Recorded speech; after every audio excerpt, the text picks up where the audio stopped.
მოდი შევისწავლოთ ინგლისური სულ თავიდან. დავიწყოთ ინგლისური ენის შესწავლა სულ თავიდან და ვეცდები შემოგთავაზოთ ვიდეოები, რომლებიც იქნება ძალიან მარტივი, იქნება ცოტა დოზით მოწოდებული ინფორმაცია, რაც გაგიმარტივებთ უფრო მეტად აღქმას მოცემული მასალისას.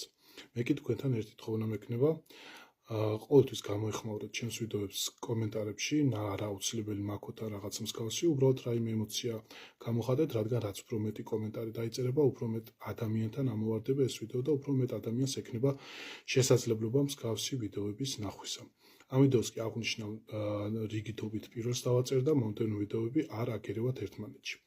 იმისათვის რომ ენა შევისწავლოთ სრულყოფილად, ძალიან მნიშვნელოვანი არის ვიცოდეთ მეტყველების ნაწილები ძალიან კარგად და გააზრებით. ხშირად ყოფილა შემთხვევა ახალი მოსწავლე რომ ამიყვანია, უთქვამს რომ ნუ ვიცია ეს მარტივი არის I am you are და ასე შემდეგ. თუმცა ხშირად არ იციან ისე როგორ უნდა გამოიყენონ ისინი რეალურად. ნუ მარტივია I am you are, მაგრამ თუნდაც გადავიდეთ he is not, აი ესეთ ფორმებს ვერ აღუღლებენ ხოლმე.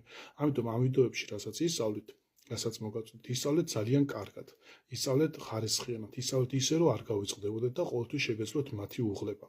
მოდი დავიწყოთ პირველი ორი პირის ნაცვალსახელის გაცნობით და მათთან ერთად თუ ბიზნესს გასწავლით. პირველი ნაცვალსახელი ეს არის I, როდესაც ადამიანი საკუთარ თავზე საუბრობს და ამბობს მე, I. და მასთან ერთად მოდი ვისწავლოთ თუ ბიზნა. თუ ბიზნას სამი ფორმა აქვს ახლანდელ დროში და ეს არის am, is და are. და როდესაც ადამიანი ამბობს თავის თავზე მე ვარ, ეს არის პირველი პირი. სულ ინგლისურში გვაქვს სამი პირი, ეს არის მე, შენ და ის, როდესაც ერთ ადამიანზე გესაუბრები.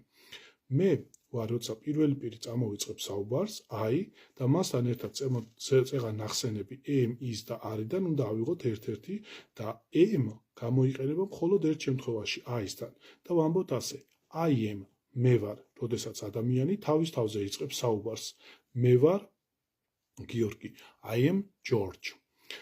ანუ როდესაც პირველი პირი ვიწყებს საუბარს, ეს არის I am, მე ვარ. გვაქვს მხოლობითი და მრავლობითი რიცხვი, ეს პირებსაც ახასიათებს და პირველი პირი რა თქმა უნდა ყოველთვის მხოლობით პირში არის. და ვიტყვი ასე I am. მოდი გადავიყვანოთ ახლა კითხვით ფორმაში ეს წინადადება. იქნება ასე am I, ვარ მე? ანუ აქ მარტივი რამე ხდება. I am მე ვარ არის და კითხვით ფორმაში გადაყვანისას ქართულში ხო ესე გვაქვს ვარ მე am I. აი ეს გადაადგილდება ინგლისურშიც. ხოლო უარყოფითში იგივე უნდა ვთქვათ, რასაც თხრობითში ვამბობთ ხოლმე და not დავუმატოთ ხოლოდ. I'm not George. მე არ ვარ გიორგი. ეს იყო პირველი პირის უღლება. მოდი გადავიდეთ და გავეცნოთ მეორე პირს. მეორე პირი არის, როდესაც მეორე